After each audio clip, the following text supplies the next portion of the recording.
Hello everyone, tell twist पर वापस खुशामदीद।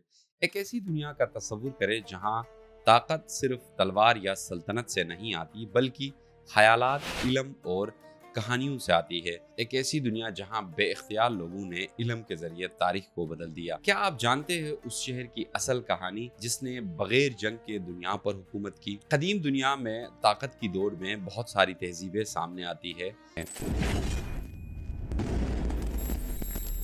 Frankish अपनी जागीरदार ताकत के साथ, रोमन्स अपने कानूनी निज़ाम के साथ, ससानिवी अपनी ब्यूरोक्रेसी के साथ और इसी तरह चीन हक हुक्मरानी, अरब तिजारत और दीन के साथ, और इसी तरह हिंदुस्तान अपनी मरकज़ी मजबूत हुकूमत के साथ सामने आती है।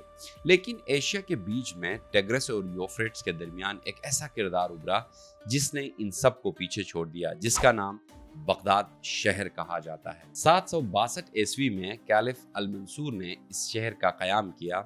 इसका नाम रखा था मदीनतुल इस्लाम, यानी कि अमन का शहर। मगर इस शहर के बहुत से तारीखी नाम हैं, जिसमें दारुस्सलाम भी इसको कहा जाता है, जुबैदा भी कहा जाता है इस शहर को, और साथ साथ बगदाद। बगदाद फारसी लफ्ज़ है जिसका मतलब होता है खुदा की तरफ से दिया गया। इसका जो लोकेशन है वो पर्शियन गल्फ, बेजेंटाइन एम्पायर, चीन और आर्मीनिया के बीच में ये वाक़या है।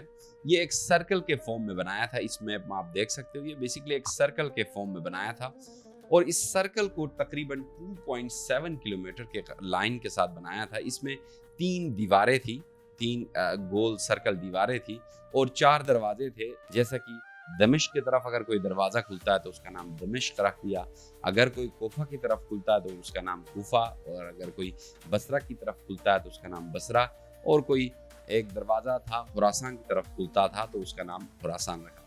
सिंबॉलिकली कहा जाता है कि इन दरवाज़ों का मकसद था कि किसी तरीके से खुरासान से, क्योंकि ये रेवोल्यूशन भी जो अब्बासी तहरीक है इसका आगाज़ भी खुरासान से हुआ था, तो कहा जाता है कि खुरासान, कूफा, बसरा और दमिश्क को एक यूनिट के फॉर्म में रखने के लिए ये दरवाजे बनाया गया था। 1900 में एक मौरख लिखते हैं जिनका नाम गाय ली स्ट्रेंज होता है। वो कहते हैं कि ये सिर्फ एक शहरी मनसूबाबंदी नहीं थी बल्कि ये इस्लामी हुक्मरानी की अलामती मिसाल थी, जिसे ससानवी दारुल हुकूमत टेसाफोन और साथ साथ कोड ऑफ हम्मुराबी से अखज़ किया गया था। उमैयद 750 से पहले काफ़ी डोमिनेंट थे। 750 में जंगजाब में बेसिकली उमैयद को डिफीट होता है। उसके बाद अब्बासी जो खिलाफत है, अब्बासी खिलाफत सामने आ जाता है। इनका जो इनकलाब था, अब्बासी इनकलाब का जो मरकज़ी किरदार था वो अबू मुस्लिम खुरासानी था, जिसकी क़यादत में यह रेवोल्यूशन आया था।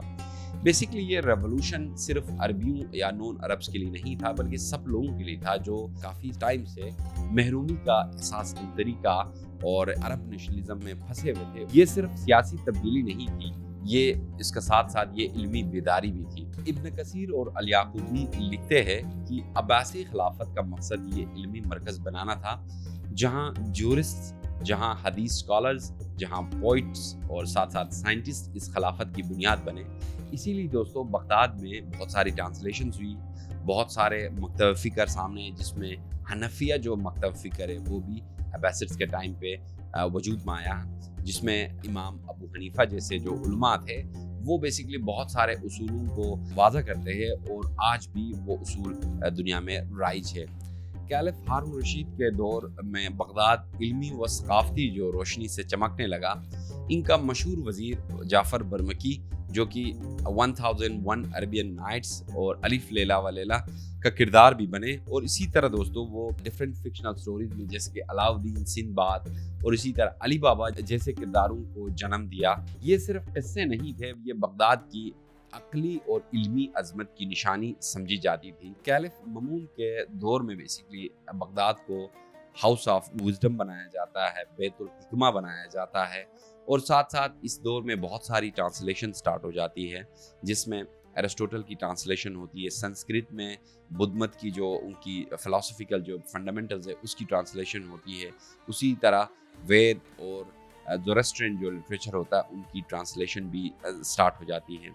कहा जाता है दोस्तों कि उस टाइम पे बगदाद में जो स्कॉलर्स थे उनके लिए एक ट्रैवल हेवन भी माना जाता था, जहां उनको प्रिविलेजेस मिलती थी और वो अपना फ्रीली अपना काम भी कर सकते थे। अब्बासिड कैलिफेट में बहुत सारी इन्वेंशन हुई, जिसमें सरफ रिज़्क अलजब्रा जिसके बानी है अल ख्वारिज़मी, یہ بیسکلی انوینٹ کرتے ہیں بہت سارے جو گریک، فارسی اور اسی طریقے سے جو سنسکرت ہے اس سے یہ ریاضی اخذ کرتے ہیں، اس کے بعد اس کی ماڈریشن کرتے ہیں، اس کے بعد ایک نیا سبجیکٹ ایک میتھس کے اندر الگوریتھم کا الجبرا انوینٹ کرتے ہیں۔ لفظ الگوریتھم بھی الخوارزمی سے اخذ کیا گیا ہے، جو کہ لیٹنائزڈ ورژن ہے الگوریتھم الخوارزمی کا، جس کو ان کے نام سے منسوب کیا گیا ہے۔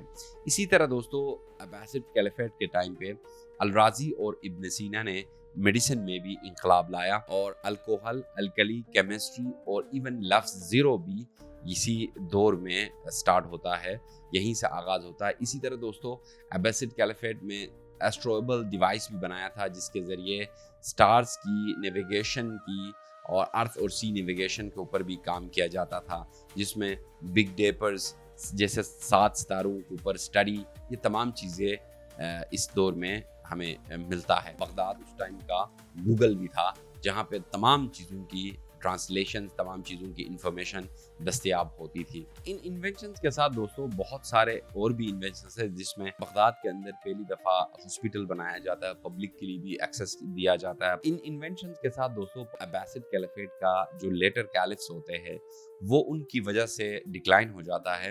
اب یہ ڈکلائن کیوں ہوا، کیا ریزنز تھے، انٹرنل کانفلکٹس کہاں سے سٹارٹ ہوئے، ہم نیکسٹ ایپیسوڈ میں اس کے اوپر بات کریں گے۔